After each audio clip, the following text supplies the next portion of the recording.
Job your guys did, 4 fumble recoveries and holding another opponent under 300. Yeah, they did a great job on their preparation, and in the game, I thought our coverage was really good. Those guys really answered the bell and rose up to the challenge. I thought our guys inside was another game for us to get an opportunity to get better, and I thought we improved. And I thought there's some plays in there that our guys will be able to learn from, and got in a great rhythm, with the offense. Early in the game, but really again had just a terrific mindset, going on the road and playing at night. It's not an easy thing to do. Just playing around the hotel all day and a lot of things going on around the country in college football. And it's easy to get caught up in the emotions of other games, and it's a hard thing to do. You're passionate about it, you're invested as our guys are. So I thought they did a great job of just really focusing in on our game and simplifying things for themselves so they can play at a high level. You got any guys lobbying you to lobby Dabo on their behalf to be part of the jumbo package yet? Nobody talks to me about it. Never? No. Yep, I don't have that kind of pull. Brent, do you think Newman's got NFL talent from what you've seen? No question. Terrific quarterback. He's got great poise, accuracy, got great arm strength, really live arm, and can run, doesn't get rattled, got a really good disposition about him, excellent skill, understands our system very well, and he's hard to handle, Brent, really hard to handle. what do you see in their 3 wide receivers? They're big and physical. Probably the biggest group you've seen this year so far. Yeah, they're big and very athletic, and tremendous ball skills, and run great routes, really understand leverage and coverage. Then you got this in the slot, and it's a really, really good player. I thought, wow, great. George just got this done, and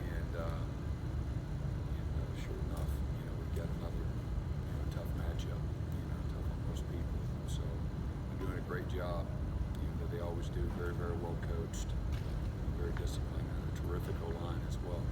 Brent, how crazy is it the run you guys have been on as a unit? I think 13 straight, whole team's under 20 points, and then the under 300-yard streak you're on. In this day and age of college football. I don't know, crazy or not. We've got good players, and we've had, for the most part, we've had good continuity, and not having guys that are here just for 1 or 2 years, transfers and things of that nature, I think really helps us to have a little carryover from year to year. And so it's good. It's kind of, again, it's a standard. You don't take it for granted. There's a lot of hard work that goes into it, tremendous investment and commitment to be able to perform at that high level, and again, sustaining the success, sustaining the competitive drive is a big deal, and it's hard to do. If it was easy, everybody would be doing it, and so it's not just showing up on game day. It's related to everything else in between, which makes it even harder. It's recovering from a arrive at 5 in the morning road trip and get right back into your routine, or guys that are on the verge of leaving, finishing their careers, staying focused. Again, coach says it all the time. What's up, David? Hey, man. But it's maintaining 2 hands on the wheel, and all of us. That's what it takes. And that's why you see teams again that go through things near the end of the year. I think that's a big part of it. That delayed mesh point that Wake employs, how do they use that to their advantage? Excuse me? That delayed mesh point on the handoff that Wake employs, how do they use that to their advantage? Just challenge your discipline. It's a scheme, it's a structure, it's a philosophy, so we just challenge your discipline. It's literally as simple as that. It's discipline and coverage, discipline and gap integrity, all those things. And just baiting you. In watching the replay the other night, I saw the joy on your face. You call it the run blitz, and Skowski kind of forces that fumble. Are those the moments that for you that this is why, I love doing what I do, this is why I love it, or is it more the moments of practice, or maybe when you see a guy Well, I think it's all of it, whether it's, it's really within the game what a critical mistake that is, where you're able to go on the road and create momentum, drain the opponent. If you give the offense the ball down there, they're going to score. And so it's really just what a great moment in the game, that could be the play of the game. Something that's kickstarts something or creates this avalanche or those are huge plays in any game, but particularly early where you're trying to everybody both sides are trying to get settled in and feel each other out. The aggression paid off. It doesn't always pay off, and there it did. So all of just a lot of different things that go into it. But yeah, it's exciting. That's what you put your heart into it. You got to celebrate when you're having some success. This group of seniors hasn't gotten as much fanfare as maybe as last year's group, but Tanner, Kayvon, Niles, Chad Smith, Denzel, how special has this group been to you? Yeah, it's great, man. They've just been a model of consistency and very committed guys. Guys like Chad and Denzel really had to be patient, but we still ask every bit as much from them as we do anyone else. And the patience has paid off, and the belief they've had tremendous roles and had a huge part in the success that we've had, whether they've been a starter or not. Great contributors and examples for what it should be all about. And it's neat to see them having a lot of success here as leaders of our program. Well deserved. Sorry about that. We good? Brent, it's a little bit off the path, but what makes somebody good at getting sacks? Instincts. You gotta have a good get off. You gotta understand leverage and how to create edges. You gotta have a game plan. You have to execute it with precision, violence, speed, explosiveness. You gotta be a good athlete. Always helps. But just being a master of the details, but really as much as anything, it's really understanding hand combat, creating edge, getting off, and having some instincts for it. I wonder if there's any rhyme or reason to it, because I imagine that you've had good linemen, good players who don't wind up with a lot of sacks, but you've also had probably guys maybe you didn't think were going to get a bunch of sacks and they wind up with one. Yeah, I think some guys are better with their hands and with their get off, the twitchiness. A guy like Grady Jarrett can just turn them shoulders.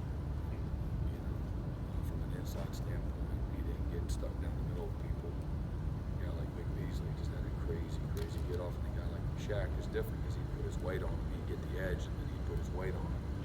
He's a very naturally heavy-handed guy, very different than a guy like Big Beasley, but every bit as effective, maybe in some ways even more effective. He certainly he was in college. The disruptive was from a physical standpoint, but he had a great get off too. And you see a guy like Kevin Dodd that really mastered his get off and then his ability to see hands and control alignment by controlling their hands. You control their hands, you control their feet. And so some of that's developed from time. Some guys that naturally have gifts for it. As a teacher, when you're teaching this style, is it okay, we need to finish as well as do everything we Yeah, talk about? hey man, getting there is really hard. But finishing, that's even harder. Too many guys, again, they take one hand off the wheel. You've done all the hard work, now finish. And certainly there's an art to the finish as well, without question. Going back to, I guess, NC State, is there more of your approach to the game sort of different knowing that he's been experienced, the quarterback was an experienced guy going in? Maybe. You still have to focus on big picture, scheme, matchup, strategy, without, you always want to be conscious of who the playmakers are. And sometimes that's a part of it, sometimes it's not. You want to affect every quarterback that you go up against, and you do that in different ways, but I think sometimes too much is made of that. When you get to the definitive passing situations, sure, but it's the staple of your game plan. I'm not so sure that's the case. During the game, could you tell you guys routed him pretty early? I thought he was pretty tough. He hung in there well, handled some adversity well. That's kind of how I saw him. When we watched him, he was exactly the same. He didn't panic. Here comes the pressure. He stayed strong in the pocket, threw the ball to the right spots. Watched him and thought, boy, that's the guy. I'm sure that he's still a young guy. He had done the right things up to that point, but he looked very poised and instinctive to me. And prior to our game and even during our game, I thought he did a nice job. If you had to guess how many hours of film you watch a day, what would that number be? Oh, I don't know. It's not all day. A lot of it's you watch your film until you get your game plan down. You're watching a lot of film on Sunday and Monday, and then after that you're watching some situational football throughout the week, and you're watching your own practice tape. And then you're watching small cut-ups with your players, things that you want to see. I don't know. That's hard to say. Maybe 6 to 8 hours on Sunday, 6 to 8 hours on Monday, and after that, I don't know, half of that. Be accurate, maybe a little more. Talk about the long wait for the players with a night game. Are you watching any other college football as you're waiting? Yeah, I like to keep preparing and having games on. I like to keep preparing though.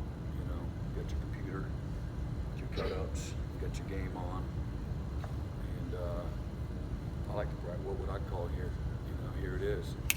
Make a call. That's kind of fun. Sometimes you just turn the TV down and have it on too. Just you love what you do. It's not like, oh my God, if they win, or God, then that puts us here. Well, that's not part of it. Just I like to watch. You love what you do. You love what other people do. You like watching it. And I don't watch the ball very much. I watch the strategy. What's everybody lined up? What's that blitz? The only thing about going on the road, you don't have TiVo. You can rewind it. What did you think of this? What did you think of the strategy in the LSU Alabama game? Well, I just saw a little bit. So, looked like a bunch of great players on both sides of the ball. A lot of skill. It was pretty frightening watching it. So, I was that when you start watching that high level of skill, both quarterback and scheme and the players, that can get a little overwhelming. But that looked pretty good to me. I hated it for those defensive coordinators. Like a lot of problems, that you have to solve against those guys. Brent, were you able to chat or contact with Chad at all? Yeah. How's he? Probably as good as you could. It's a hard thing, in this profession. It's a performance-based profession. It's a very, emotional thing. But a lot of people relying on you, counting on you, and it's a lot of the weight of the world on you. Starting with his family and his players and his coaches. So, competitive guys, we're happy when we're winning, having success. So, it's a tough thing to go through for him. Brent, before the season, finding discounts against something could be in line for a really big year. How would you evaluate his performance? And he could have been player of the week 4 or 5 times. He's had a tremendous season. He kind of got settled down early. Backers were kind of not finishing the plays as well as we are now. Doing a much better job. Still got work to do, but he's had a really good year. He's been a great leader for us. great position, plays fast. He's tough and physical. Really cares about everybody on the defense. So, you know, he really cares how we do, how we perform. And he's a very selfless guy. He's done terrific. What were those 4 or 5 weeks that he could have won? I don't know what games. I lose track of who we played last week. If you hadn't reminded me, I really do. You remember the schemes, but you forget the teams. But you know, he won it this week. So, but I can't remember. He's had a great year. What do you think of his extra point there? Oh man, he's been so money. He let the moment overwhelm him and stage fright and surprise. But give him another chance. I'm a believer in him. So. All right. Thanks, Coach. Thank Coach. you. Thanks, Brent. Appreciate it.